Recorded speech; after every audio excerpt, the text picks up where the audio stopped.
accounting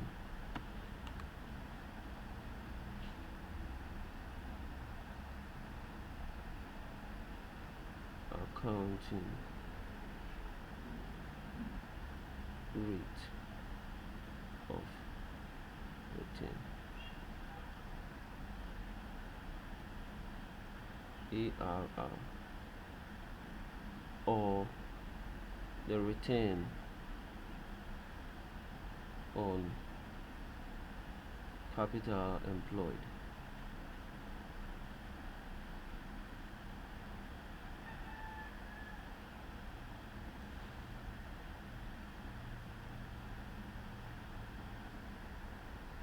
Okay. Now, what is the return on capital employed? Or the accounting rate of return? Sorry. Now, for any project, as we've seen, it requires initial investment.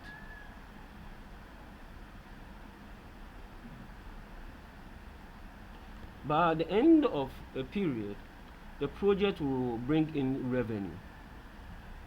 And so the accountant will draw the income statement and find out the profit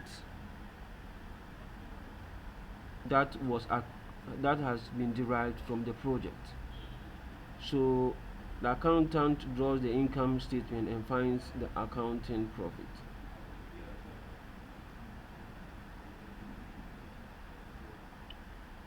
But what is accounting profit?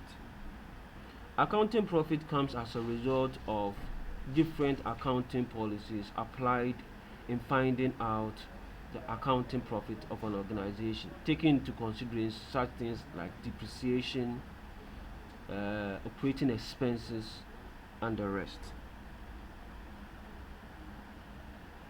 So the accounting profit of a company is what? The accounting profit is just the after tax the after tax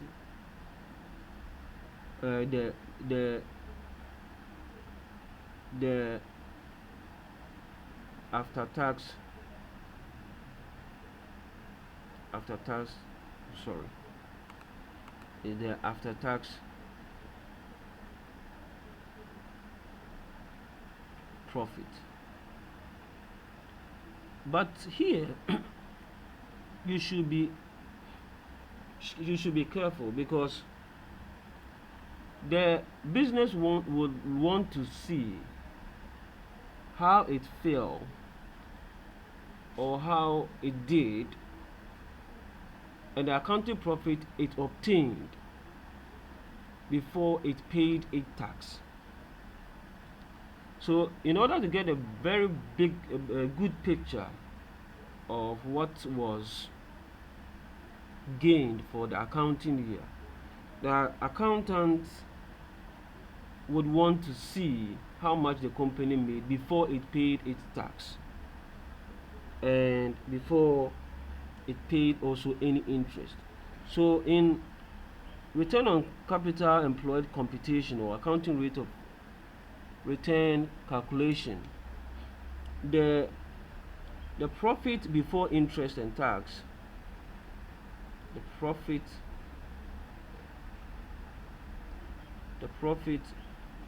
before interest and tax,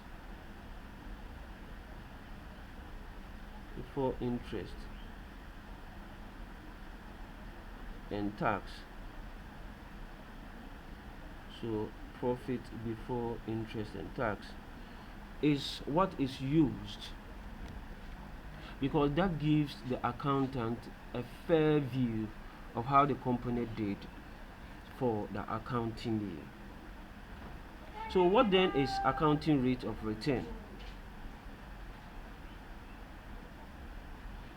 So the accounting rate of return of an investment project is the profit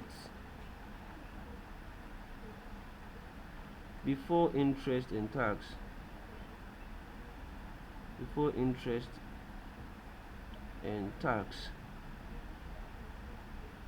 expressed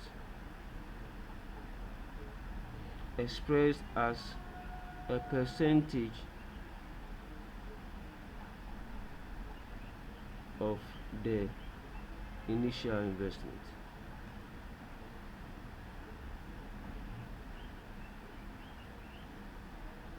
Is the profit before interest and tax expressed as a percentage of the initial investment.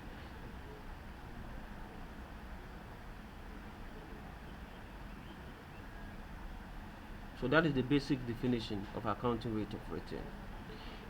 Now, this particular method of project evaluation uses several variables, or uses two main approaches or two main formulas.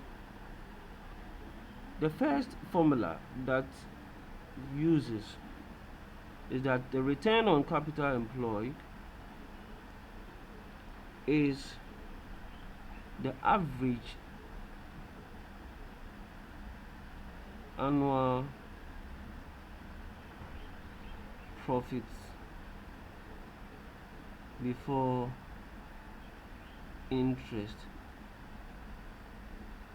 and tax, all divided by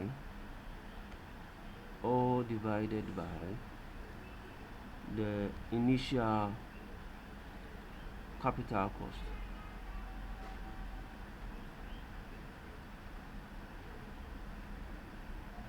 All divided by the initial capital costs. So this is the first one. The second one, the second approach, is the return on capital employed is the same average annual profit before interest and tax divided by average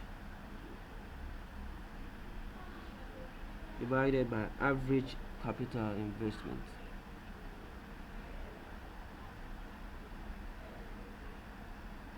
So when you realize what has changed is that while this is the initial capital investment, the lump sum, this one is the average. But how do we find the average capital investment? So let me do here average capital investment. So the average capital investment is equal to the initial investment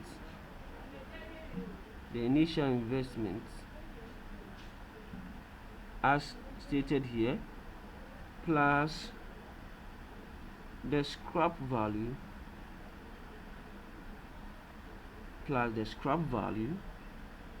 all divided by 2. All divided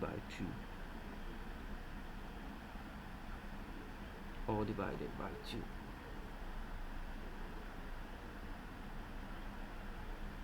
Now, after we have calculated the return on capital employed, we need to have a decision rule.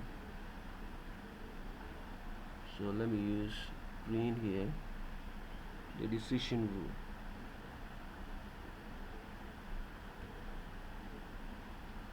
So what is the decision rule?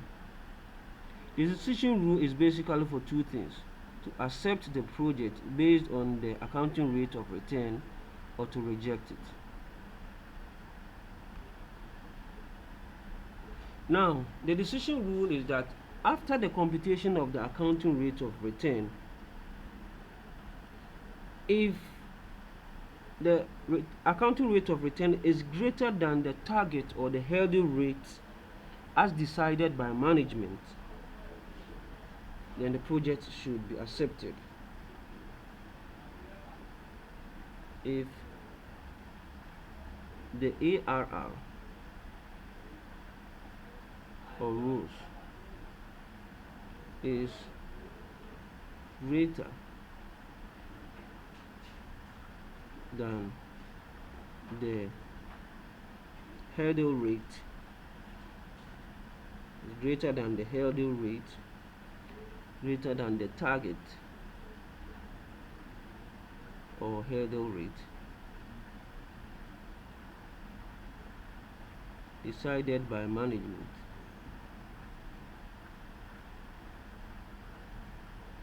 project should be accepted.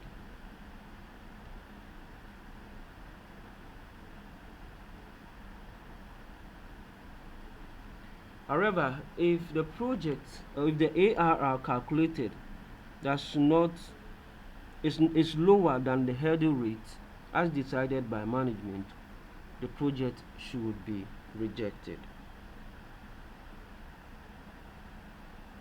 Okay, now let's take an example. Let's take an example and find out the accounting rate of return. Sorry.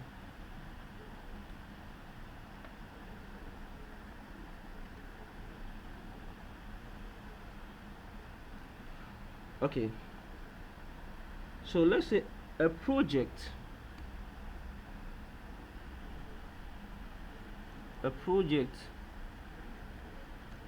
requires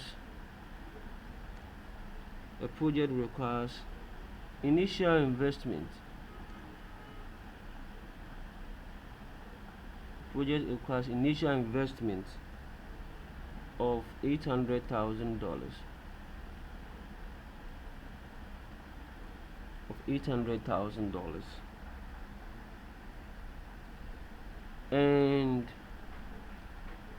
And net cash flows as follows.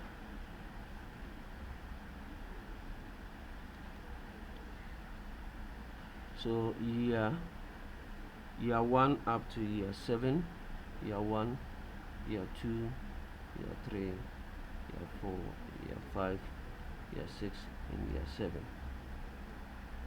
So the cash flows here, year 1 you have $100,000.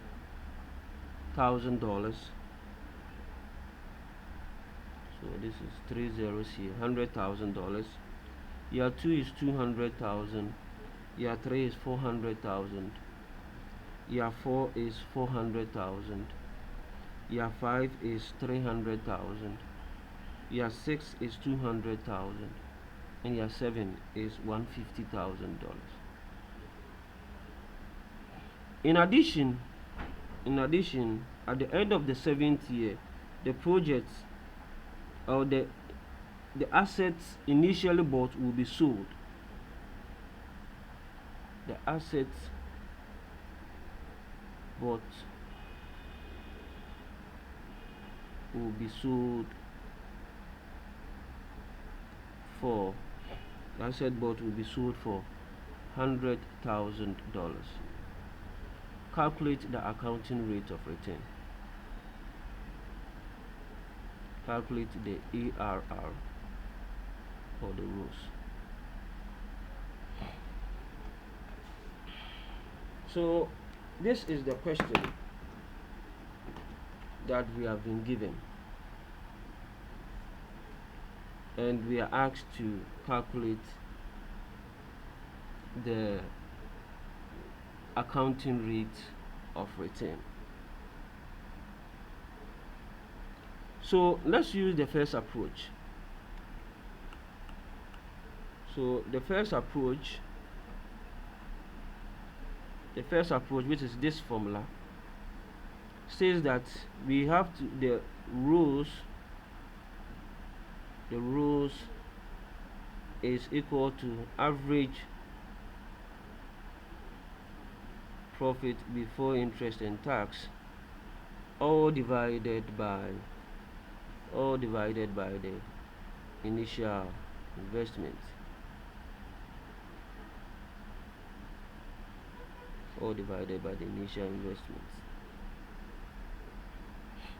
So these are the cash flows.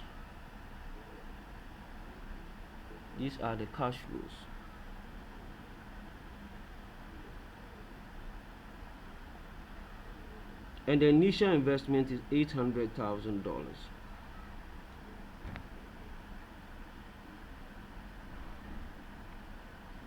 So how do we calculate the accounting rate of return. We can calculate the accounting rate of return by basically looking at what is the accounting profit, the average profit before interest and tax. So before we can look at the average profit before interest and tax, we have to look at one of the basic expense that accountants take into consideration when calculating accounting profit. That is called depreciation.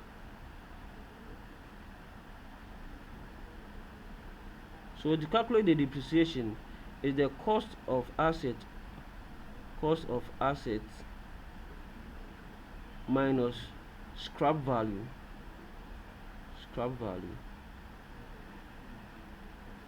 all divided by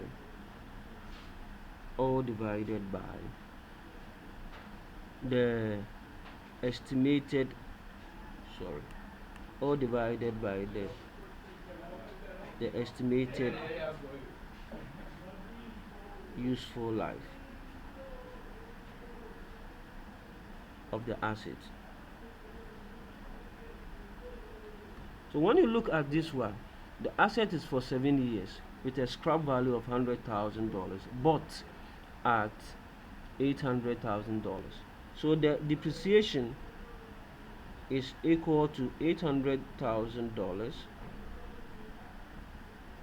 minus $100,000 all divided by 7 years.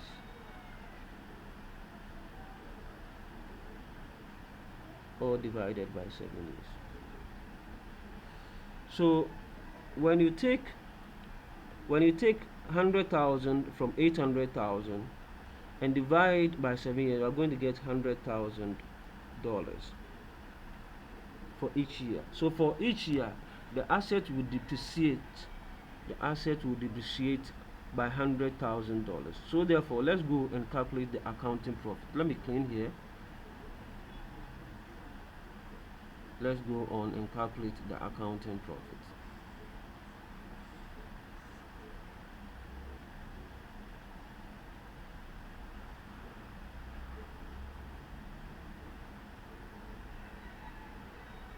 Calculate the accounting profit.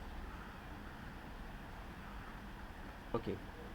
Now that we have looked at the depreciation for each year, let's look at how we can calculate the accounting profit. So for each year, the accountant will subtract the expense, which is depreciation, from its cash flows in order to arrive at the accounting profit. Therefore, for each of the years, let me use a table that will make our so let's draw a table.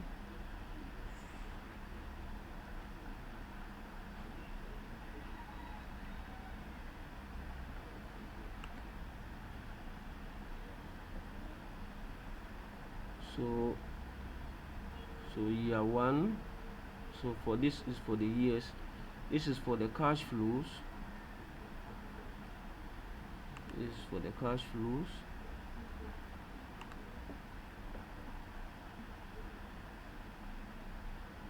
okay, for the cash flows.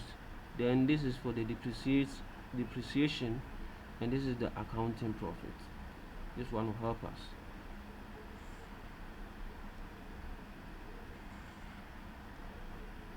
When you use a table, it makes the calculation quite simple. So this is the year. This is the year. This is the cash flows. This is the depreciation, and this is the accounting profit. So year 1, year 2, year 3, year 4, year 5. Oh, sorry, I have to do it up to year 7. So let me continue from here. Let me use this one.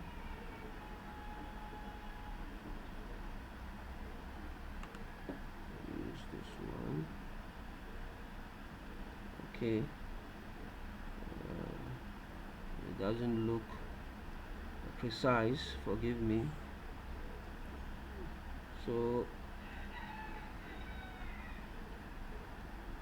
we have 6 and we have 7 years. The cash flows here are 100. This here is in dollars. This is 200,000. Okay, so this is 100,000. This is 200,000. This is 400,000. This is another 400,000. This is 300,000.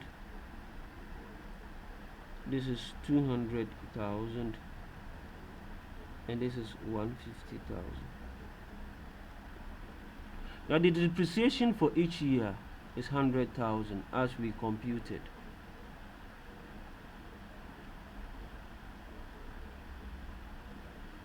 The depreciation for each year is 100,000.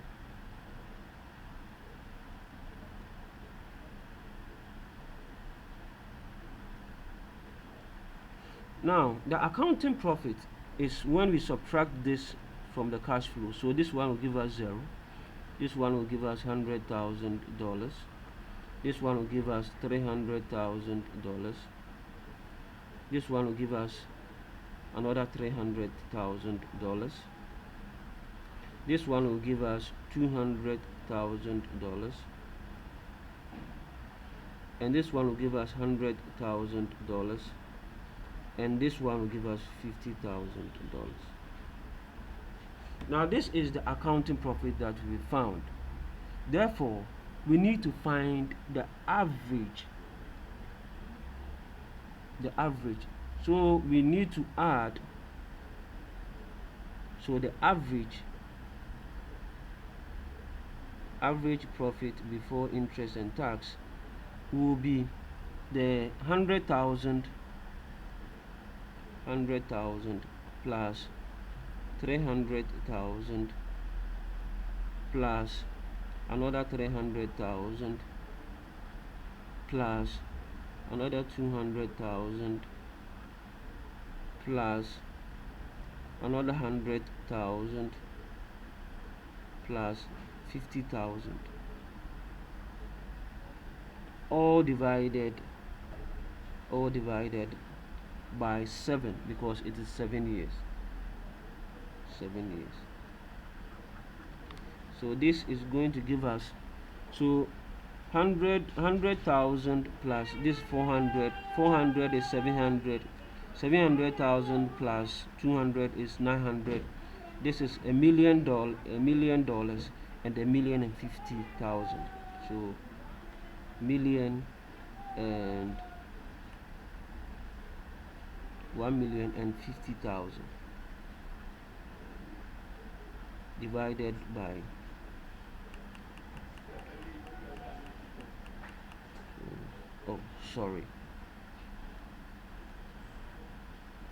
so 7 years, and this is $1,050,000 divided by 7 years. So this should give us $1,050,000 divided by 7 should give us 150,000. So this will give us 150,000 US dollars. Okay, now having finished with this one, we realize that we are not done. So in order to compute the accounting rate of return, we have the formula stated here. So therefore, this implies that the rows is equal to the average profit before interest and tax, which we've calculated as $150,000, divided by the initial investment. The initial investment is $800,000. It is $800,000, and this should give us 18.75%.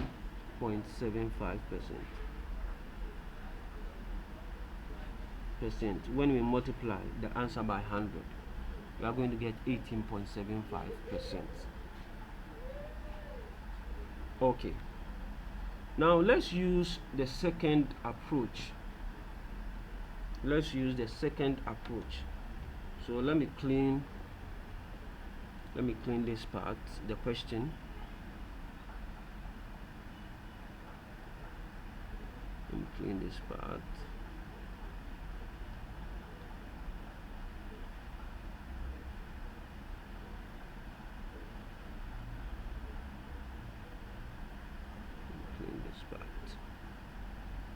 Great. So the second method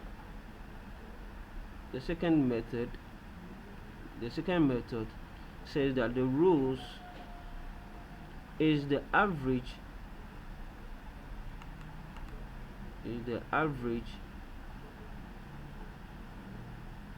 profit before interest and tax, as we know, all divided by the average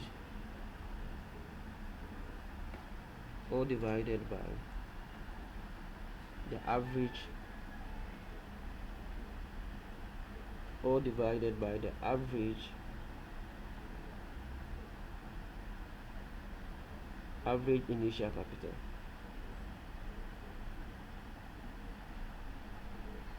Average capital investment.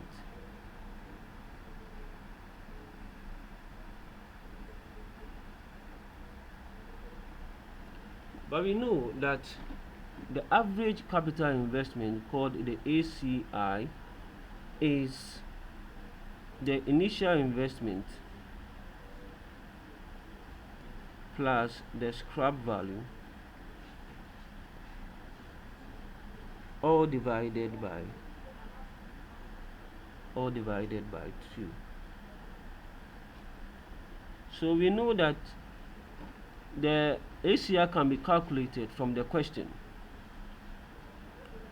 So we know that the average, so let me use this one, so the average profit before interest and tax,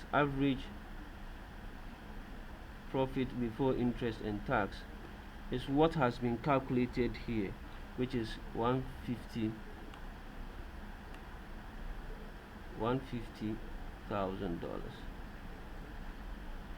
Now, what is the average capital employed? The ACI can be calculated, and the initial investment is $800,000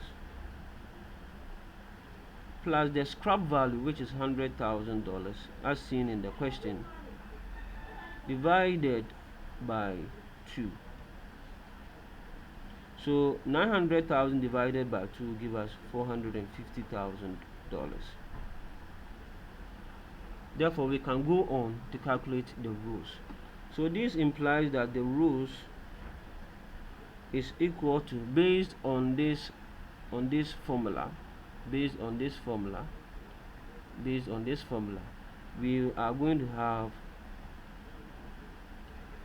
let me write the formula again. Average profit before interest and tax divided by the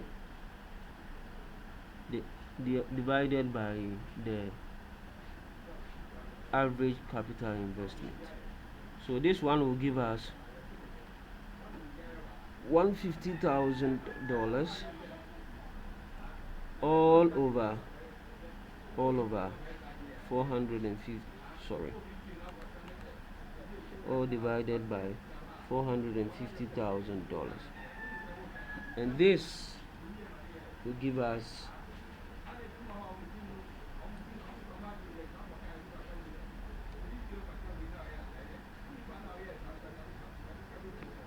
and this will give us and this will give us this will give us 0.33 or 33.3%.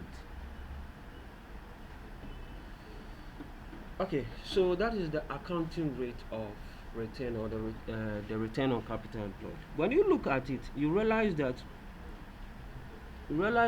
the two methods give two different answers, because the first method gave us 18.75, but the second method has given us 33.3%. Therefore, let's look at the advantages and the disadvantages of the accounting rate of return. Let's look at the advantages and the disadvantages of the accounting rate of return. So let me divide this into two. Okay, so advantages and the disadvantages.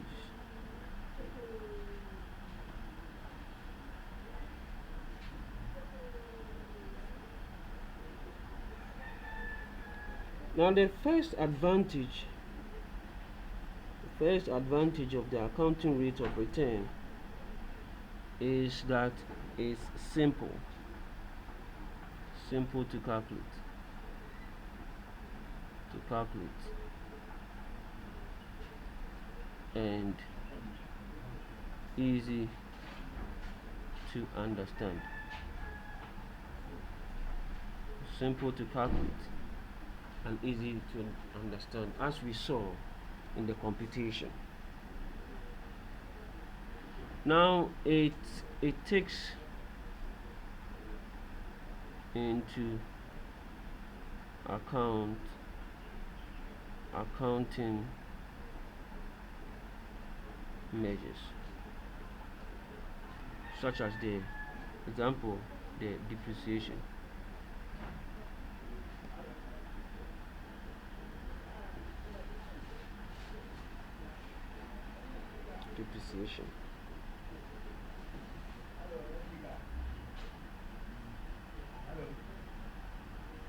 Okay, so these are just the basic advantages of the accounting rate of return. Let's look at the disadvantages. The first thing is that it is based on accounting profits. It's based on accounting profits, not cash flows. It is based on accounting profits, not cash flows. And during projects, investors are interested in the cash flows, not accounting profit, because accounting profits are affected by various accounting policies. 2. Accounting profits are unreliable. Accounting profits are unreliable measure.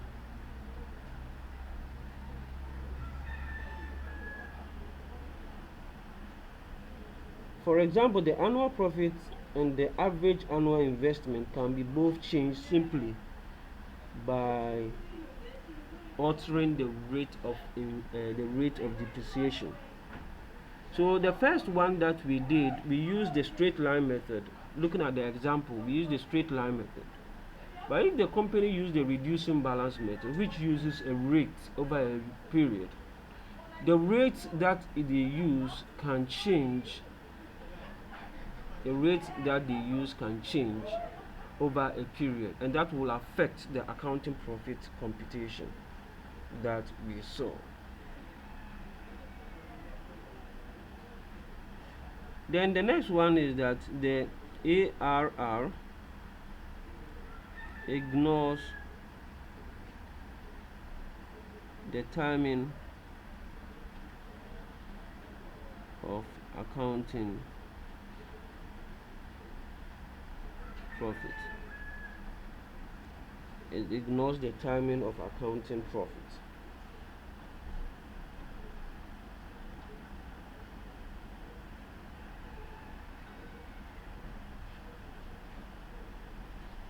Then the last one that we have to look at is when, after we compute the accounting rate of return, we have to look at whether we have to accept the project or not. And we only accept the project when it's greater than the hurdle rate, and reject the project when it's below the hurdle rate, or the rate of or the accounting rate of return is below the hurdle rate. Now there's no rational economic basis for the determination of the hurdle rate. How the hurdle rate by management is decided. How the hurdle rate decided by management provides a disadvantage.